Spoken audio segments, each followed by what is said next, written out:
Hey, what's up, guys? Michael here, Tri-City Yacker, out on Lake Michigan. We are just wrapping up our evening trip for the Fall King Salmon Run, and wanted to take a moment to talk to you guys about night fishing. And there's a lot of great opportunities for night fishing for us specifically with salmon. It's a great time to fish for them. Sun goes down to get more active, and in general, fishing for bass or whatever fish. Sun goes down, you start getting those bites.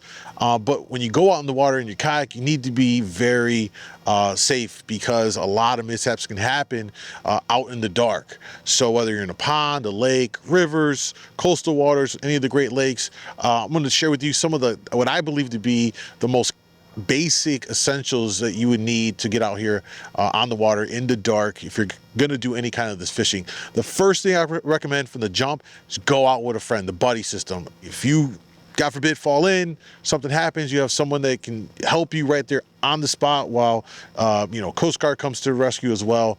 So the buddy system first and foremost. Next, let's talk about lighting.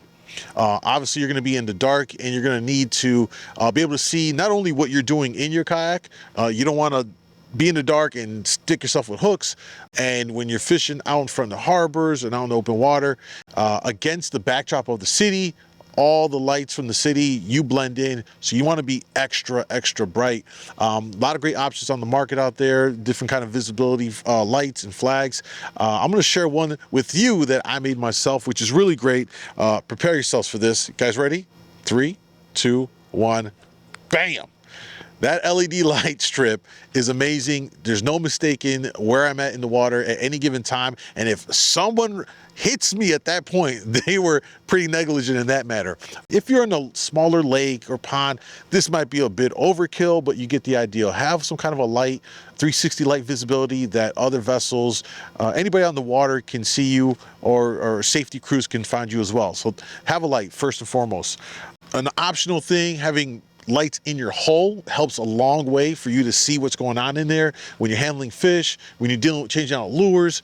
Having these lights in here goes a long way for you to see what's going on, so you don't have any kind of a mishap. Don't put all white ones in here. Go with something that's a little bit more night vision friendly, because with white lights in the hull, you're going to blow your vision out when you're looking out into the water. So that's the next thing. Let's talk about also your fish finder, specifically chart plotters. All right, whatever system you're running, make sure you're running a chart plotter with the track recording or the track feature on. This is another situation where if you're out and you might get disorientated, you might forget where you're going, where you're at in the dark. If you're going offshore, whatever the case may be, you can always follow that track back into the harbor or back into the marina, wherever you're at. So that goes a long way, as well as just knowing where you're at all times. Obviously, it goes without saying, a radio. This is kayaking 101, a marine radio, fully submersible.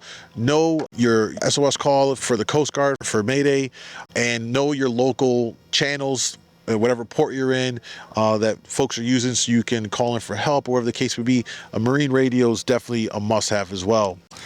Another thing that I like to have is some kind of a system for people to hear me. If I need to blow a horn to get the attention of a boat, or just an emergency, for instance.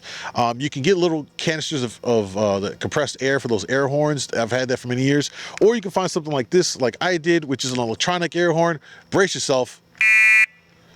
Very loud. And you can use this, and I've used this many times already, when boaters are not at the helm, they're on autopilot and they're headed for me, and I'm holding this down and finally get their attention.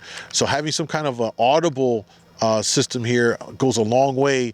So find yourself some kind of an air or horn or an electronic version of it for your safety as well. If you have your phone with you, definitely tether it to your kayak, so if you drop it over, you don't lose it. But Navionics has their boating app, which is free to download, and it's a great way as a backup to look at the mapping on there and see which direction you need to go to return back to your marina or your port. So that's a great kind of a backup redundancy there when you're fishing out in the dark. Figure out where you're going, okay? Next, if you're in a motorized kayak like I am here with the Old Town Sportsman AutoPilot 136, love this kayak, it's amazing. But we also have a Minn Kota trolling motor in here with spot lock. Now, the law on the books has it that any vessel that is under power has power. should have navigational lights at the bow. A couple different ways you can go about doing this. You can get LED strips where you have green on one side and red on the other side.